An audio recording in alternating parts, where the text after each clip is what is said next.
Let's have a look at the breakdown and see what we're actually talking about here in terms of these fixtures. And Frank Lampard, you heard him say that Leeds are in this picture as well, and we'll watch them tomorrow night at Selhurst Park on Monday Night Football. And then their next game is against, well, the next three, Manchester City, Arsenal and Chelsea after that. So let's look at Everton first of all then, Kevin. How do you see it going forward? For me, I think that the home games are the key, obviously. You've got to win your home games. But, you know, Chelsea will have played at Old Trafford on the Thursday night, then they're going to Goodison on the exactly. Sunday. You've got to win your home games. And then I'm looking at, you know, Watford away. You really have to be zeroing on that one. Leicester's going to be a tough game. If you could pick something up in that one.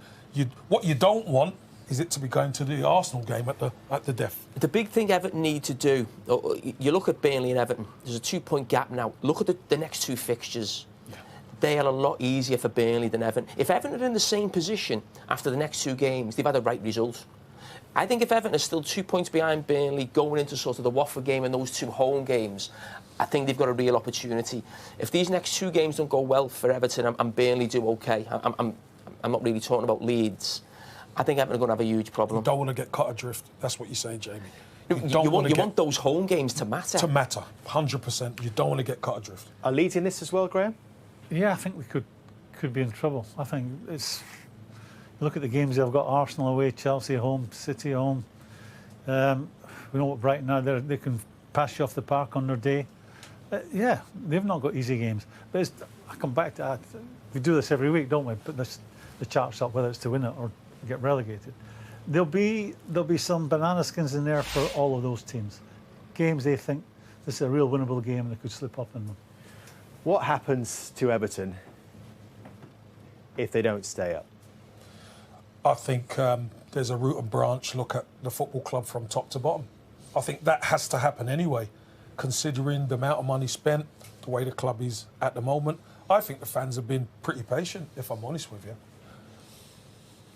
Something is not right. The plan at the football club isn't right. You spend money and you get worse. That doesn't make any sense to me. You've had Marcel Brands in, who had a reputation of bringing young players in. Where are they? That's why he had to go. But from top to bottom, you need even if they stay up, I believe, you need to have a root and branch look at the football club and the direction it's going in, because what they've been trying to do hasn't worked. Simple. Recruitment. You know, the guy comes in, Moshiri, has money to spend, and they've not bought very well. And then when you make a comparison with this football club, which has been the exact opposite, they seem to be getting them all right and have done for the last decade. Since Moshiri got involved at Everton, they seem to have got them all wrong.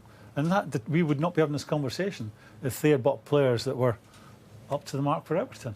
And it's as simple as that. You can put the best coach in the world in charge of not very good players. You ain't going to be doing well. Sorry, Graham. You can have the worst coach in the world, but you've got top players. Every chance of winning a trophy. The game is, and always will be, about having the best players. And recruitment is paramount at a big football club. It's similar to a situation to Manchester United at the other end of the table, where you're talking about 5 or 6 managers have gone in and haven't got it right. So, you know, there's obviously, Kevin's mentioned actually the structure, the guy at the top. The big problem Everton have got is the guy at the top has got an awful lot of money. And before he came along, Everton were always scrimping and saving. You know, David Moyes done a brilliant job at Everton, spent Everton's money like it was his own, because they had to. And now this guy's coming in, all of a sudden Everton got a lot of money.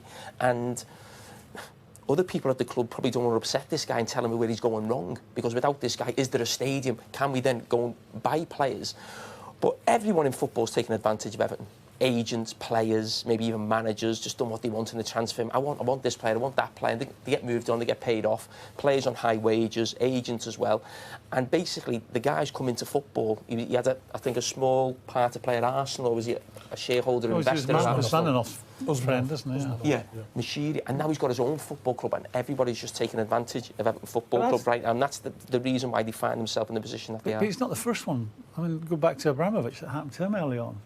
You know, the people at Man City, Ellis Short at your football club, and Mel Morris at Derby, you know, people who have been entrepreneurial in many different things. They made lots of money coming to football and think it's an easy business. It's not an easy business. And it's what makes it work or doesn't work is who those people delegate to and who they trust and who they believe in what they're being told.